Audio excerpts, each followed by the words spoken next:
We're back in New York City for another week of the adventures of Cole and Grant. I posted on my Facebook page, Cole Rocks, and I asked, what do you like about fall? My very lovely fans had very great answers, but I still had many questions. I'd like to bring in fall expert Grant Gardner after publishing his new book, The Magic of Autumn. How you doing, Cole? Doing well, how are you? I'm doing swell. We're here to talk about fall and all its great adventures. So listen up as we give you some premier tips on this topic.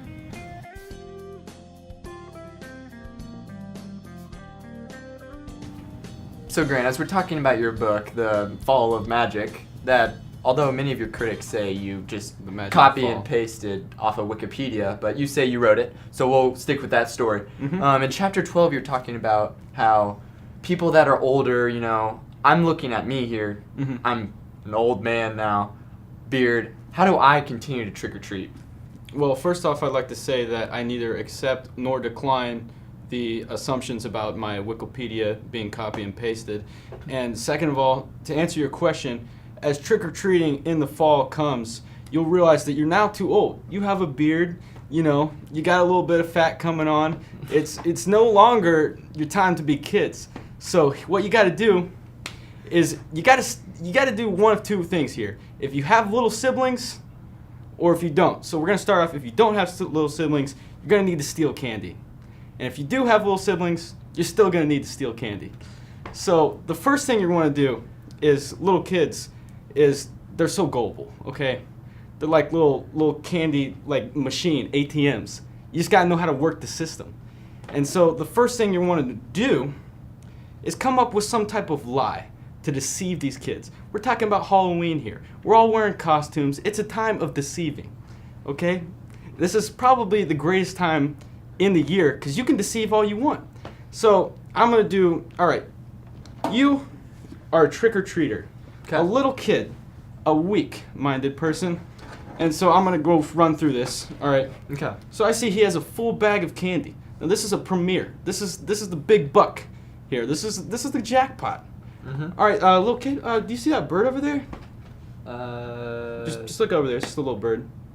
Ah, Yeah. You know those little birds that actually eat little kids? They eat them. Little kids that don't give me their candy. Oh gosh, I don't want to get eaten. You don't want to get eaten. Here you All go, right, so Grant. I'll Here's all my I'll take candy. that off. Okay. You're welcome Yeah. for saving your life. Thank Okay. you. And so that's pretty much how it's done. It's as easy as taking candy from a baby, except the baby's a little older and they have about the same brain power.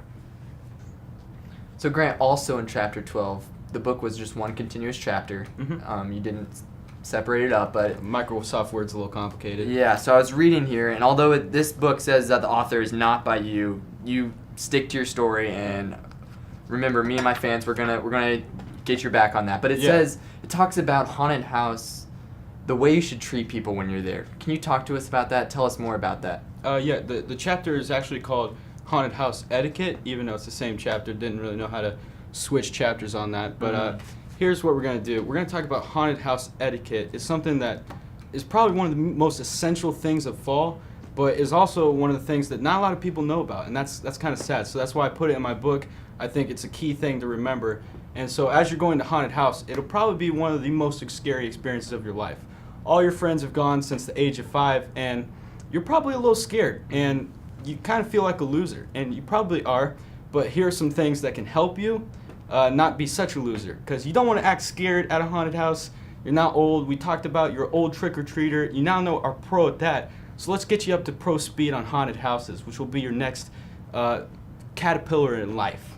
All right, so haunted houses, you can't act scared, so when that haunted monster comes out, just hops at you, you're probably going to let out a yelp, a scream, if you will, and so your friends now all think you're scared, unless you can add a shoot at the end of that. So let's just, haunted monster jumps out at me. Ah, shoot! Oh, that's bad allergies. Not scared at all, though. Definitely didn't scare me. And so that's basically how it is. And so your friends will now think, wow, he's fearless, man. That just scared all of us. He's not scared at all. All he did was sneeze. And you're in the clear. And that's how it's done. Well, Grant, thanks for coming on the show again. I'm sure my fans loved it. We'll do some Facebook polling, and if they liked you, we'll bring you back. And also, I'll have some of my editors look into that Wikipedia thing because we don't want a criminal on our show. So. Okay. All right. Well, thank you. Don't dig too deep though. Okay. So we don't want that. Don't go to the bottom of the leaf pile, right? Yeah. Especially that one on 4th Street.